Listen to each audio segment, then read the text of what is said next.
The committee will now consider House Bill 1342 by Chairman Parker. The House lays out House Bill 1342 and offers up a committee substitute for the measure. Is there any objection? The chair hears none. So order. The chair recognizes Chairman Parker to explain the measure. Good afternoon. Mr. Chairman, members, thank you so much for the opportunity to be here before you. And Chairman Uterby, it's great to be here in your committee. Thank you for your leadership. I did, just for clarification, I'll comment in a moment about the substitute that we made, but I know you've obviously pulled that up.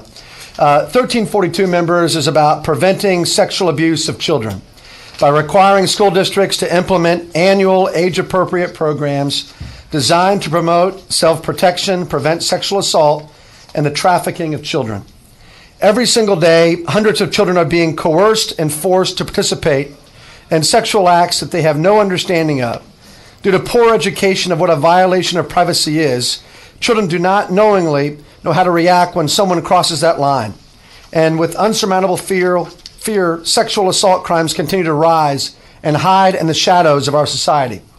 Currently, stats show that 1 in 3 girls will be sexually abused before her 18th birthday. And 1 in 6 boys will be sexually abused before his 18th birthday. Unfortunately, they also show that 95% of the victims will have known their perpetrator prior to the act being committed. It's just unbelievably sick when you think about what's happening in our society, my friends. In May of 2009, I passed an act known as Jenna's Law that required each school district in Texas to adopt and implement a policy addressing the sexual abuse of children in their district improvement plan, and in any informational handbook provided to students and to parents. House Bill 1342 is a successor of Jenna's Law that works to extend the preventative measures that are currently being taken to educate vulnerable and potential victims of everything that encompasses sexual assault before relevant events can occur. In addition, this legislation also amends current law regarding sexual abuse prevention training to require accountability from the public school system as to the number and percentage of students that are actually attending the annual program. Sexual assault is a crime that plagues our society in astonishing numbers, and it is a crime that will continue to do so if the most innocent and vulnerable of victims are not educated on how to recognize and handle these types of crimes being committed against them. Members, the substitute, very simply at the recommendation of the governor's office, we modified it to include prevention and awareness pertaining to child trafficking. In addition, that was really the essence of the substitute, just for clarification. But with that, I'm happy to obviously answer any questions. We do have a number of witnesses, Chairman Uterby as well, that are here to testify today too. Thank you, Mr. Chairman. Members, are there questions for Chairman Parker? Chairman Dutton. Thank you, Mr. Chairman. On page 2 of the substitute, it reads in this section, child pregnancy means pregnancy in children under 15 years of age. And I just wonder why we chose 15. Yeah, that is the statute definition in terms of defining pregnancy in that regard for these children. It is 15 and under, so it's not 17, it's 15 and under. So it really took me back too, Harold, to see that that's how we have it defined. But it is for underage girls. Should we change that then? That's obviously a separate conversation for a separate day, but certainly we can have conversation about that. But it's obviously just incredibly disturbing that is occurring so young an age. Yeah, because that means it's 14. Yeah, absolutely. That just didn't seem right to me for some reason. Yeah. But anyway, okay, thanks. We got a number of great witnesses here. In fact, Jenna Quinn herself, that I named Jenna's Law after in years past, was her incredible, strong, brave testimony years ago has made the path forward to raise awareness this criminal behavior so much more known, and we're saving thousands of kids in Texas around the country as a result. Okay. Reserve the right to close, Mr. Chairman? Yes, sir. Absolutely. Thank you very No further much. questions? All right. Let's call up Madeline McClure, CEO, Texas Association for the Protection of Children, testifying for the bill. Let me see yours.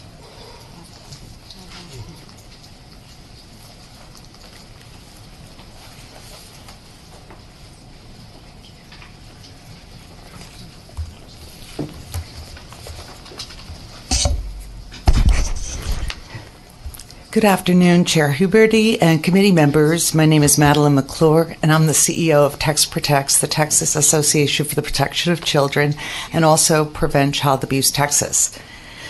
Thank you, Chairman Parker, for carrying House Bill 1342, which will help reduce the scourge of child sexual abuse across Texas. In 2016 alone, the Department of Family and Protective Services received 51,052 reports of sexual abuse allegations and an additional 283 allegations of child sex trafficking. Prior to starting Tex Protects, I was a therapist working with sexual abuse victims as young as 2 years old to try to help them resolve their trauma. The amount of resources, time, and effort our state and our communities expend, including the plethora of law enforcement, legal, healthcare, child welfare, and other costs in dealing with the after effects of child sexual abuse is truly mind-boggling. Children who experience sexual abuse may suffer a range of detrimental outcomes, including lifelong negative socio-emotional, mental health, behavioral health, educational, and economic consequences. It is much more effective and cost-efficient, I'm sure you'll agree, to concentrate our resources on prevention, providing children the skills, knowledge, and language they need to avoid, resist, and report sexual abuse. And that's what House Bill 1342 does. In a survey of Texas school districts statewide, almost 20% of those surveyed actually acknowledged that they did not provide any anti-victimization training, even though it's the law. Given that the TEA opened 222 investigations involving inappropriate sexual relationships between students and school staff in 2016 alone, we find that it's timely and critical to provide research-based training specifically for children in how to protect themselves from sexual abuse trauma. Thank you for your support, and please let me know if you have any questions. Oh, may I answer Representative Dutton's question? We chose the term child pregnancy versus teen pregnancy to isolate those children that are getting pregnant between ages 11 and 14. Amazingly, there's about 500, 600 kids a year that are becoming pregnant in that age range. And so children, by law, cannot give consent to sexual activity at those ages. So that's why we carved that out, to really emphasize the fact that this child sexual abuse has major ramifications. Mr. Chairman? Yes, Chairman Thank Dutton. you. So, well, you can't do it at 16 either. Right. Yeah, that's what I don't understand. That's why I guess that's understand more of a teen versus a child. And I think we were just trying to underscore the fact that these aren't even teens, these are children that are becoming pregnant. So it was really just a way of bringing attention to that fact. Yeah, I guess that's what I was having a little trouble with. Trying to make something a little less bad or whatever we're doing with this, it just doesn't seem to make sense to me. But I'm not deciding that at this point. I just think that teen pregnancy or child pregnancy. We could call it teen and child and teen pregnancy. I'm sure that Representative Parker would be open to that kind of a change. Well, that's because I think it ought to apply to every one of them. Right, exactly. Absolutely. Yeah. Okay, thanks. Mr. Chairman, just very quickly. Madeline, I just want to thank you for being here today and appreciate all that you do for Texas children. We all up here appreciate what an advocate you are and honestly what an asset you are. So thank you for being here and thank you for all you do. We appreciate it. That's very nice of you. Thank you, Representative Morgan. Thank you, ma'am. Appreciate it. Meyer, sorry.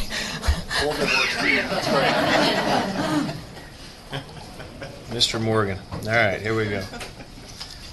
Sylvia or Zilko Joseph. Do I have it wrong? I don't know if I do. Who National Director, Mental Health America of Greater Dallas, testifying for the bill. We have an owl. Yes, we do. We have my children.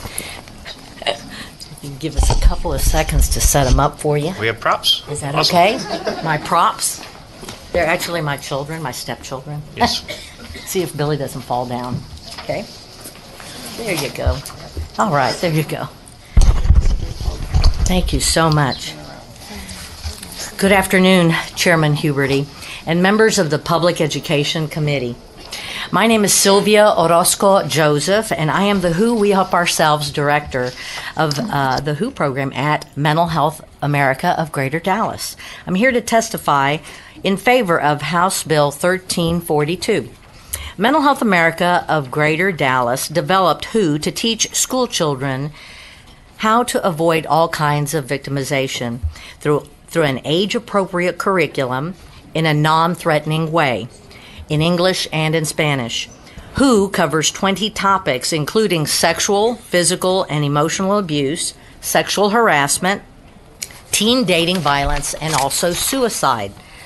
We teach 3 basic defenses: knowledge, having a plan of action, and the third thing is to tell someone, like perhaps a parent, a counselor, or perhaps a nurse or doctor, or someone maybe even at church. Who teaches problem solving in order to develop decision-making skills. The facilitator and students discuss what are the best possible solutions in the situation. For older students, we use 2 to 3 minute videotaped role-playing situations to begin the discussion in the classroom. And for pre-K through 2nd grade, we use our puppets. And you already saw the puppets. They have been on the table. Heidi Owl, she helps us with the discussion. Miss Kitty talks about strangers. Larry talks about hurts, Kimberly talks about secrets, and Billy Brown Bear is the one that talks about the different kinds of touches. That there's good touches, there's bad touches, there's also confusing touches. And we define private parts by the parts of the body that are covered by your bathing suit. We say, boys and girls, it's not okay for someone to touch you there, and you can use these 3 rules with the Who program to say no, get away, and tell someone. And finally, David Finkelor and Jennifer Zuba Leatherman studied a sample of 2,000 young people and their caretakers. They found 40% of children said an anti-victimization program helped them, and 25% said they used the information from the program to help a friend. The education goal of Who is to give children the tools they need to early as possible to empower them to help themselves. Thank you very much for your attention to this most important issue. Thank you, Ms. Orozco. Thank you. Members, any questions? Just want to make a comment. Yes, ma'am. Who is a great program. It's been around a while. I used it in my school when I was principal. It's great. I hope we do implement it across the state. Thank you. Thank you very much. Appreciate it. Thank you, ma'am. Any other questions? Ms. Orozco, thank you very much. Next, we'll hear from Glenna Hodge from the Open Door Recovery House, who will be testifying for the bill. Thank you.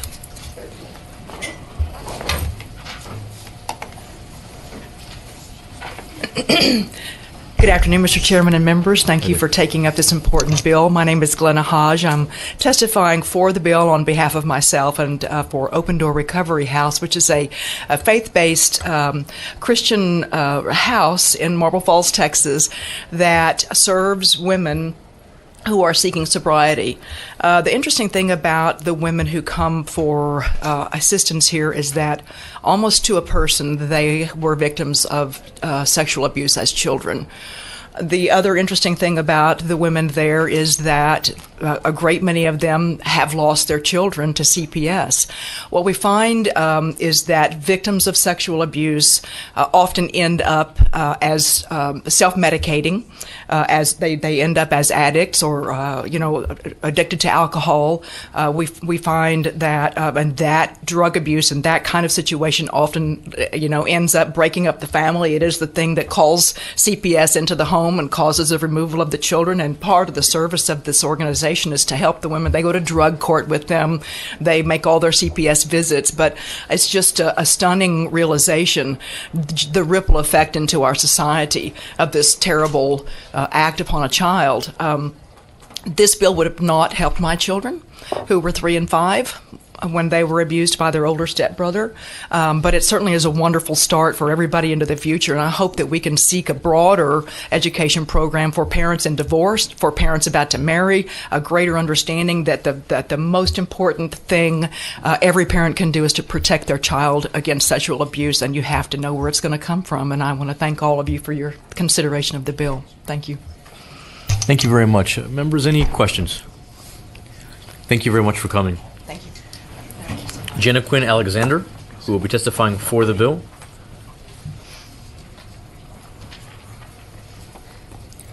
Just in time. Seeing as I just walked in. Hello. Hi. Oh, my goodness. Well, thank you so much for taking the time to hear me today. As as I've been to other states to testify, I'm reminded that I am a proud Texan. I'm a very proud Texan because since we passed Jenna's Law in 2009, 27 states have followed in our lead as we have continued to shape the standard of care for other states. And we do know the numbers are so high, and there are 42 million survivors of child sexual abuse in America alone. But the problem is the American Medical Association has labeled this a silent epidemic. It's silent because it's the silence that truly kills. Over 95% of the time, a child is abused by someone that they know and trust. It's much easier to tell on a stranger than it is somebody that you know. This is not just a crime that happens to at-risk children. I was not an at-risk child, I was a teacher's kid. And I personally know this to be true. The children are terrified to tell because my perpetrator was someone who was very known to me, a basketball coach and a family friend. My best friend's father, to be exact. And I'll never forget what happened in the car, that first incident after sexual assault. And I was threatened, like most children, not to tell. And like most survivors, I minimized the event and I told myself that it would never happen again, but I was wrong. It continued for 4 years. And as the burden of carrying this secret got worse, I changed. I became severely depressed. I went from being outgoing to withdrawn. I went from making good grades to failing. I had insomnia and night terrors, a low self-worth. I was suicidal. And like most survivors, worst of all, I lost hope. I lost hope that I could somehow get out of my situation, hope that I could tell someone and have them believe me, and I never knew that it was okay to tell. Twice I even went to the emergency room because I broke out in hives all over my body after 2 separate instances of sexual assault. And I wasn't allergic to anything, and the doctors couldn't figure it out, and my parents couldn't figure it out, the educators couldn't figure it out. And they were trying to find a physiological reason for what was wrong when it was behavioral, when it was a crime. Nobody considered that it was sexual abuse because, let's be honest, nobody wants to. Nobody wants to. I never had the chance to make an outcry in school. All we need to do is make sure that we are following up and requiring schools to do these trainings and make sure that kids have a simple opportunity to report, but not just that, to prevent. The good news is that 95% of child sexual abuse is preventable through education. That's from the Child Molestation Research Prevention Institute. That's the good news. 95% is preventable. I know for a fact, and I'm real excited because I've been a part of this, schools in Frisco ISD are using Child Help Speak Up, Be Safe curriculum from the national organization Child Help. It's pre-K through 12th grade. And this curriculum covers anti-victimization, but also to keep up with the changing times, anti-victimization as well as online safety and cyberbullying. So these are great curriculums out there. And as a national resource, they have the funding available. It's just sitting there waiting for schools to ask for this resource. That's what it's designated for. And Fort Worth is using a curriculum called Play It Safe. Laredo is using a curriculum called Rad Kids for anti-victimization, and these are just a few. I don't have time to list all of them, but these are all free resources available for schools. Advocacy centers in these programs are trying to get into the schools to help for free. But the problem is not all schools are unfortunately complying with all of this. But we know, and the research shows, that when children and adults are educated about the crime, safety strategies on how to prevent, and when children are taught who is safe to tell, how to report, especially, a victimized child is more likely to get the help that they need. And, you know, when we don't address this issue, we feed the deadly silence that this crime thrives on. We feed that deadly silence. And so long as we see this as a crime in our society, we need to be teaching how to prevent it.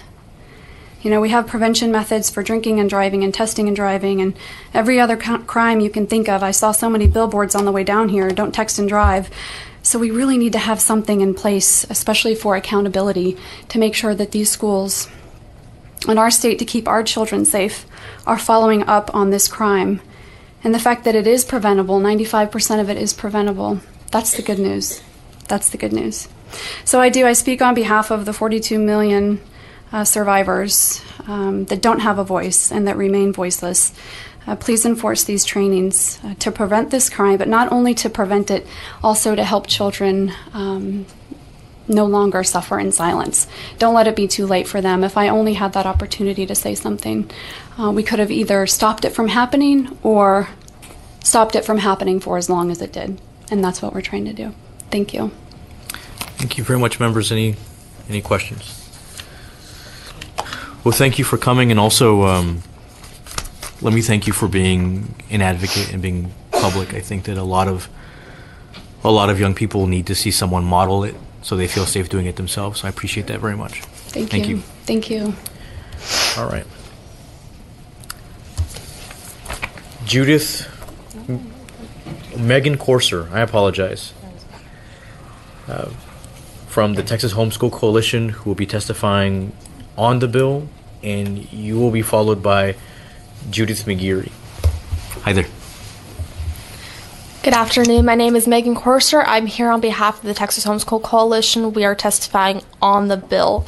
The Texas Homeschool Coalition advocates not only for the rights of parents to educate their children at home, but also to educate their children the way they see fit. Our concerns with the bill are primarily parental notification. We support the intent of the bill. We believe that sexual assault, especially against children, is something that definitely needs to be addressed, but we would like parents to be informed about this sex education class prior to it happening. We know that some parents might not want their children to be exposed to the idea of child abuse, and because it is a sensitive topic, we would like them to at least be notified, if not give consent for the class prior to the class occurring, which I believe would be required under the bill, or it would be required that the class take place. We would like to see language added to just notify the parents. Again, we support the intent of the bill. We support preventing sexual assault, but we would just like to protect parental rights in that process. If there are any questions, I'd be happy to answer those. All right. Thank you very much, members. Any questions? Thank you. Thank you for coming. All right. So now we have Judith McGeary, who will be testifying for the bill, and you will be followed by Rhonda Fox. Thank you. My name is Judith McGarry, and I'm here on behalf of myself testifying for the bill. I actually run an advocacy group for a totally different topic, and I have a rule never to testify on topics other than what our advocacy group works on. I made an exception because of how important this issue is. I apologize. Take your time. I actually want to start by addressing what the previous speaker said. I generally am in favor, obviously, of parental rights, but I feel very confident that if my parents had been notified that my school was teaching a course like this, they would have said, oh, she's too young. Why should she be exposed to these ideas? I was 8 years old when a family member abused me.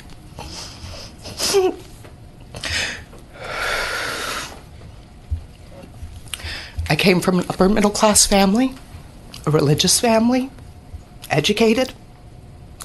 And actually, at one point, I broke down at school. And one of my teachers took me aside and was asking what's wrong. It never occurred to him, I'm quite sure, that I could be the victim of sexual abuse. Because things like that don't happen in families like mine. And that is the danger of this abuse. It took 2 decades for me to get help. It is in every community, in every school. And it is not the right of a parent to deny their child access to something that could literally save their lives.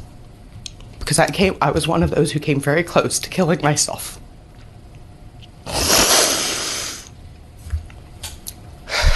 I urge you to support this bill. Thank you very much. Thank you very much, ma'am. Members, any? All right. Well, thank you for coming. Rhonda Fox, testifying.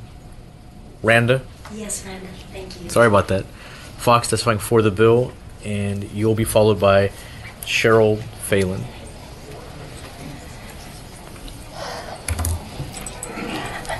Good afternoon.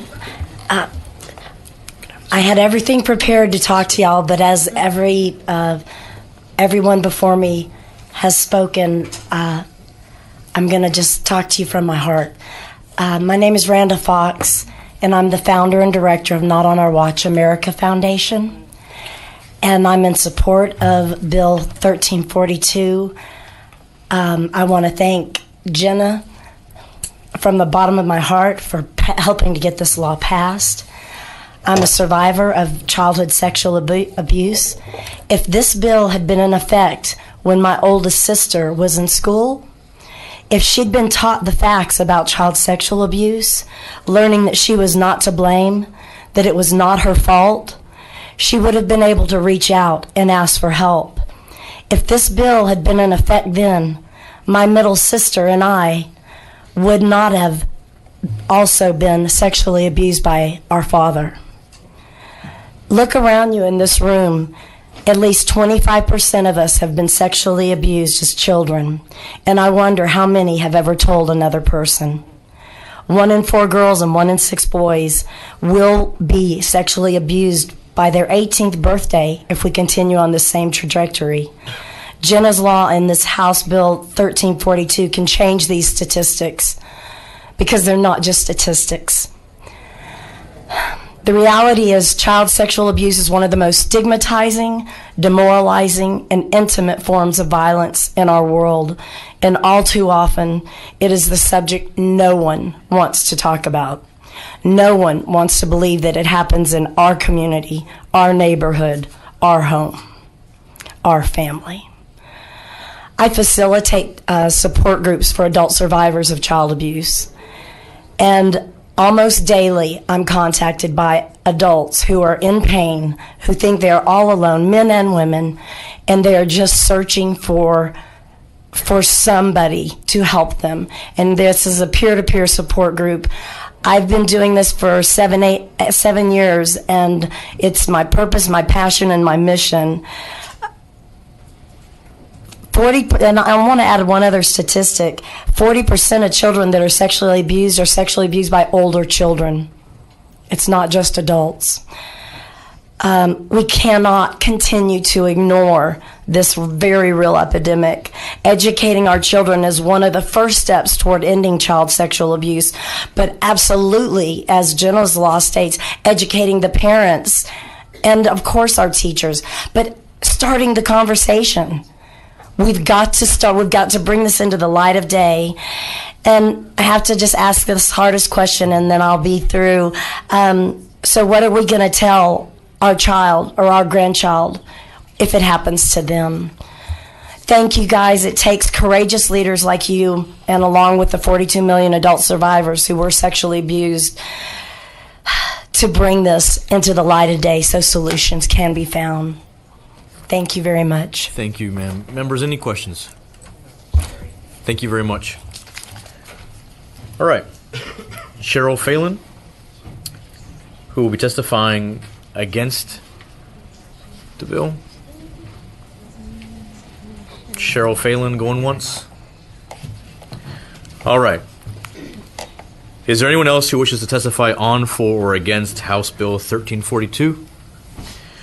All right, seeing none, the chair recognizes Representative Parker to close. Chairman.